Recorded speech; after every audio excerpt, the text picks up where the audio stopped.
Hello students, welcome to our YouTube channel. कल हमने start किया था मैक्रो इकोनॉमिक्स के बारे में। कल हमने इंट्रोडक्शन ऑफ मैक्रो इकोनॉमिक्स देखा था, जिसमें हमने समझा था कि मैक्रो इकोनॉमिक्स की डेफिनेशन क्या है। इसके साथ ही हमने ये देखा था कि मैक्रो इकोनॉमिक्स का ओरिजिन कैसे हुआ है और हमें मैक्रो इकोनॉमिक्स की ज़रूरत क्यों पड़ी। फिर हमने जॉन मेनार्ड कीन्स के बारे में देखा था, तथा साथ ही हमने ये भी देखा था कि मैक्रो इकोनॉमिक्स का स्कोप क्या है। चलिए आज हम इससे आगे के टॉपिक्स को स्टडी करते हैं और साथ ही हम आज चैप्टर नंबर 1 को फिनिश कर देंगे।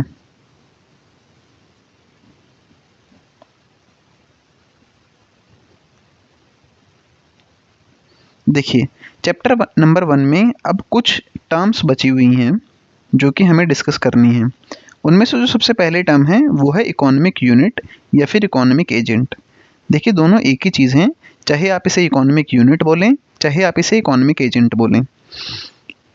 इकोनॉमिक्स के पर्सपेक्टिव से इकोनॉमिक एजेंट या इकोनॉमिक यूनिट एक ऐसा व्यक्ति या संस्था है जो इकोनॉमिक डिसीजन लेती है।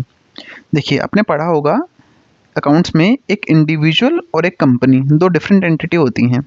तो इकोनॉमिक्स के पर्सपेक्टिव से चाहे भले ही एक इंडिविजुअल व्यक्ति हो, चाहे एक संस्था हो या इंस्टीट्यूट हो, जो इकोनॉमिक डिसीजन लेती है उसे हम इकोनॉमिक यूनिट कहते हैं। यही सिंपल डेफिनेशन है इकोनॉमिक यूनिट की। आपको एग्जाम के पर्सपेक्टिव से याद करनी है, क्योंकि इकोनॉमिक एजेंट की डेफिनेशन या इकोनॉमिक यूनिट की डेफिनेशन 1 मार्क में पूछी जा सकती है और आपको इसका आंसर 10 to 15 वर्ड्स में देना होता है। आप साथ में ये भी बता सकते हैं कि इकोनॉमिक यूनिट जो है वो 4 तरह की होती है। कौन से 4 तरह की इकोनॉमिक यूनिट होती है? देखिए, किसी भी इकोनॉमी में ऐसा समझा जाता है कि 4 तरह के लोग होते हैं जो डिसीजन मेकिंग में पार्टिसिपेट करते हैं। पहला जो है वो है हाउस होल्ड। हाउस होल्ड से हमारा क्या मतलब है? हाउस होल्ड से मतलब है आपके और मेरे जैसे लोग। आपके और मेरे जैसे लोग भी डेली बेसिस पे बहुत सारे डिसीजन लेते हैं, जैसे कि हमें कौन सी साबुन खरीदनी है, कौन सी गाड़ी खरीदनी है, कौन से स्कूल में जाना है, कौन से कोचिंग इंस्टीट्यूट में जाना है। तो ये सारे जो डिसीजन हैं हमारे कंजम्पशन से रिलेटेड डिसीजन हैं, जो कि हमें डेली बेसिस पे लेने होते हैं। तो जो पहला इंस्टीट्यूट है या फिर इकोनॉमिक एजेंट है वो होता है हाउस होल्ड। दूसरा जो एजेंट है जो कि डिसीजन मेकिंग में पार्टिसिपेट करता है उसे हम फर्म या फिर एंटरप्राइज के नाम से जानते हैं। देखिए, फर्म जो होती है वो किसी भी इकोनॉमी में प्रोडक्शन का काम करती है। प्रोडक्शन 2 तरह का हो सकता है। प्रोडक्शन चाहे वस्तुओं का हो यानी कि गुड्स का हो, चाहे प्रोडक्शन सर्विसेज का हो। तो ये दोनों ही प्रकार के जो डिसीजन हैं वो एक फर्म के द्वारा लिए जाते हैं। तो हमारा जो सेकंड इकोनॉमिक एजेंट है वो है फर्म। फिर हम देखते हैं कि हमारा तीसरा इकोनॉमिक एजेंट क्या है। तीसरा जो इकोनॉमिक एजेंट है वो होती है गवर्नमेंट। अब देखिए, गवर्नमेंट को हम इकोनॉमिक एजेंट क्यों कह रहे हैं? क्योंकि गवर्नमेंट 2 तरह से इकोनॉमिक डिसीजन लेती है। पहला डिसीजन है टैक्सेशन का। गवर्नमेंट जनता से टैक्स कलेक्ट करती है।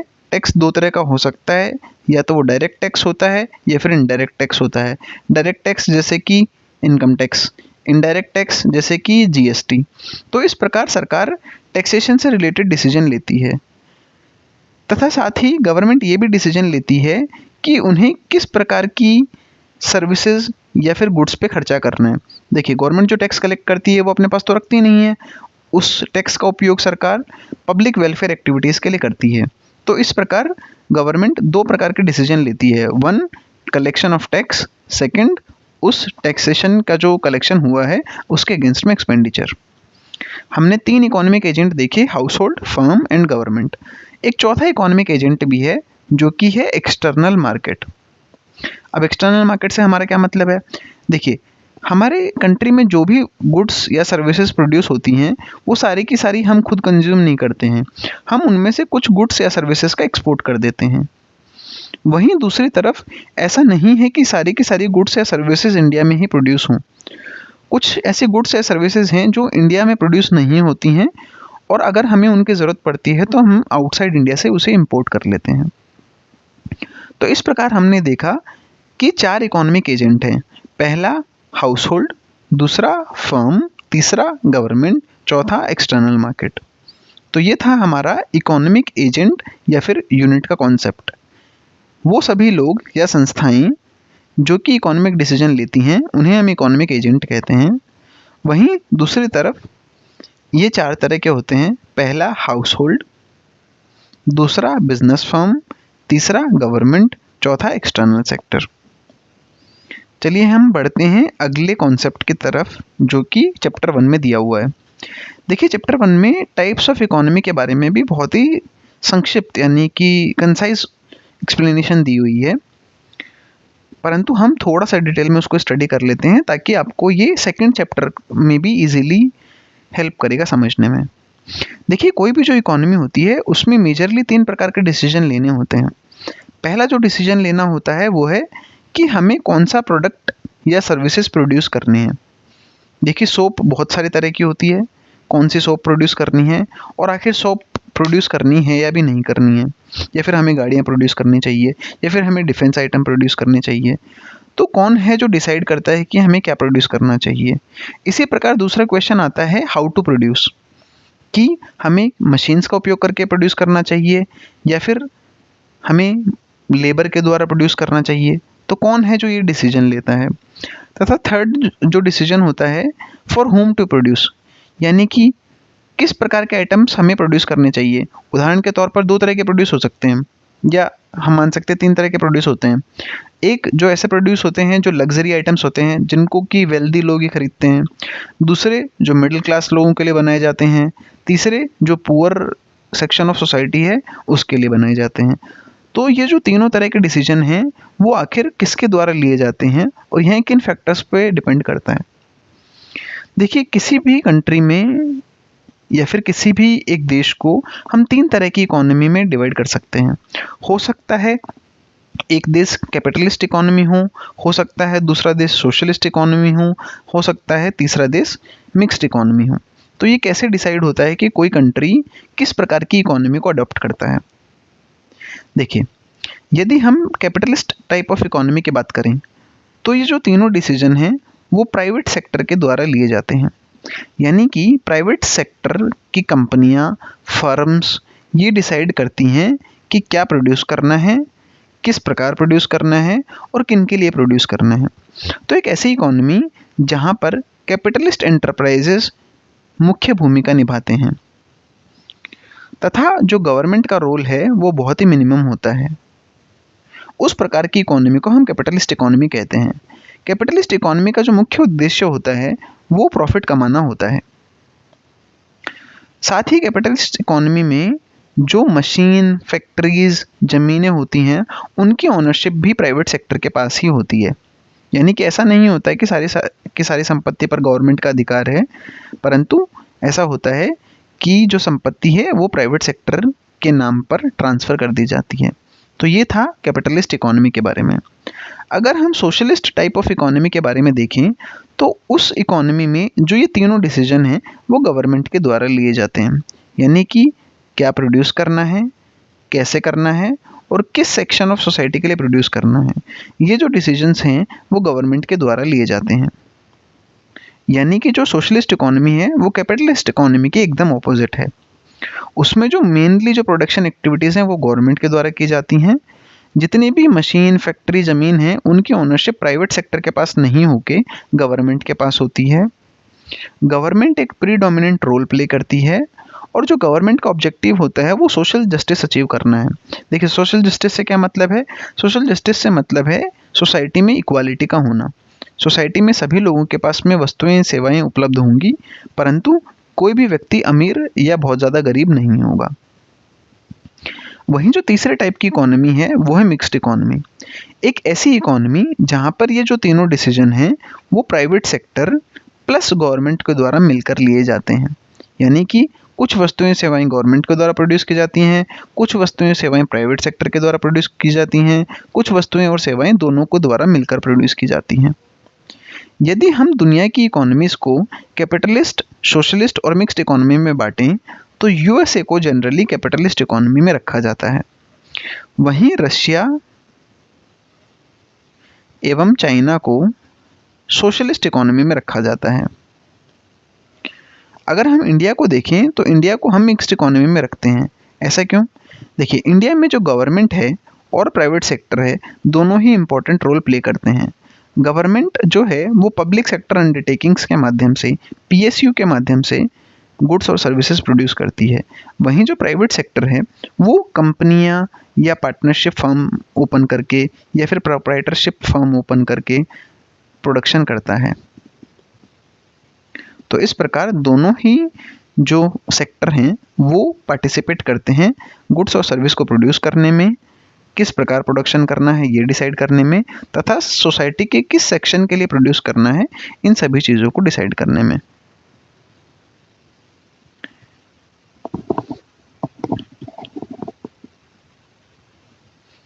चलिए हम डिस्कस कर लेते हैं हमारे नेक्स्ट टॉपिक को, वो है micro economics versus macro economics.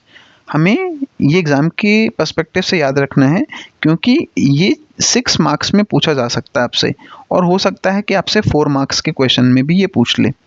तो आपको माइक्रो इकोनॉमिक्स और मैक्रो इकोनॉमिक्स में जो डिफरेंस है वो एक टेबुलर फॉर्मेट में एग्ज़ाम में लिख के आने हैं। देखिए, जैसे कि हमने क्लास 1 में भी देखा था कि जो माइक्रो इकोनॉमिक्स है उसमें एक इंडिविजुअल आइटम की स्टडी की जाती है। फॉर एग्जांपल हमने देखा था कि किस प्रकार एप्पल की स्टडी की जाए, अगर एप्पल के प्राइसेस की, तो उसे माइक्रो इकोनॉमिक्स में कंसिडर किया जाएगा। वहीं हम किसी भी इकोनॉमी में प्रोड्यूस की जाने वाली समस्त वस्तुओं को, यानी कि सभी गुड्स और सर्विसेज को एक साथ अगर स्टडी करें तो उसे हम मैक्रो इकोनॉमिक्स में कंसिडर करेंगे। दूसरा पॉइंट ऑफ डिफरेंस क्या है? जो माइक्रो इकोनॉमिक्स है उसमें हम किसी भी चीज़ की स्टडी करने के लिए प्राइसेस को एक बेसिस मानते हैं। यानी कि हम देखते हैं जैसे कि डिमांड कर्व है तो उसमें प्राइस, एक तरफ प्राइस होती है, एक तरफ क्वांटिटी होती है। तो हम सबसे ज़्यादा इंपॉर्टेंस जो देते हैं माइक्रो इकोनॉमिक्स में वो प्राइस को देते हैं। वहीं जो मैक्रो इकोनॉमिक्स में हम जिस चीज़ को सबसे ज़्यादा इंपॉर्टेंस देते हैं वो है इनकम एंड एम्प्लॉयमेंट। इनकम से मेरा मतलब है यहाँ पे जीडीपी या फिर जीएनपी। हम सेकंड चैप्टर में इसके बारे में डिटेल से पढ़ेंगे। वहीं जो दूसरी तरफ एम्प्लॉयमेंट है उसमें हम एम्प्लॉयमेंट एंड अनएम्प्लॉयमेंट को स्टडी करते हैं। जो तीसरा पॉइंट ऑफ डिफरेंस है वो कहता है partial study concept versus general study of concept. Partial study concept ये कहता है, हम ये मानते हैं माइक्रो इकोनॉमिक्स में कि एक फैक्टर को छोड़ के बाकी सभी फैक्टर कांस्टेंट हैं।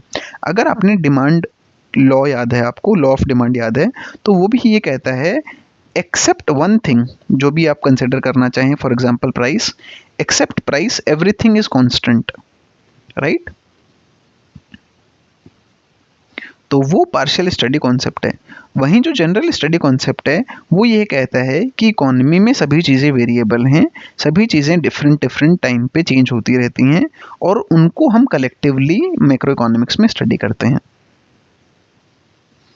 जो फोर्थ पॉइंट ऑफ डिस्कशन है वो ये कहता है कि माइक्रो इकोनॉमिक्स की जो एक आइटम की हमने स्टडी की, जैसे कि हम मान रहे हैं कि हमने एप्पल की प्राइसेस की स्टडी की, तो माइक्रो इकोनॉमिक्स ये मानता है कि एप्पल की प्राइसेस में अगर बदलाव आए तो उसका ओवरऑल पूरी इकोनॉमी पे इम्पैक्ट बहुत ही नेग्लिजिबल होगा।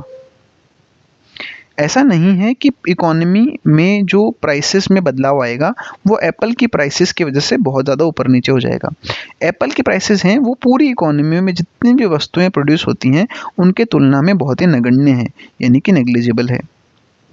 वहीं जो मैक्रो इकोनॉमिक्स है वो ये कहती है कि यदि हम ओवरऑल लेवल पे अगर ये देखें कि सभी वस्तुओं और सेवाओं के प्राइसेस में बदलाव हुआ है, उदाहरण के तौर पर अगर हम माने कि सभी वस्तुओं और सेवाओं के प्राइसेस में 5% से बदलाव हुआ है, तो मैक्रो इकोनॉमिक्स ये कहता है कि उस इकोनॉमी में जितनी भी वस्तुएं प्रोड्यूस की गई हैं उनकी प्राइसेस में भी लगभग 5% का बदलाव हुआ है। तो ये टेक्निकली ये बात सही है। अगर सभी वस्तुओं में एवरेज 5% का बदलाव हुआ है तो कहीं ना कहीं एक सिंगल प्रोडक्ट की प्राइसेस में भी लगभग 5% का बदलाव हुआ है।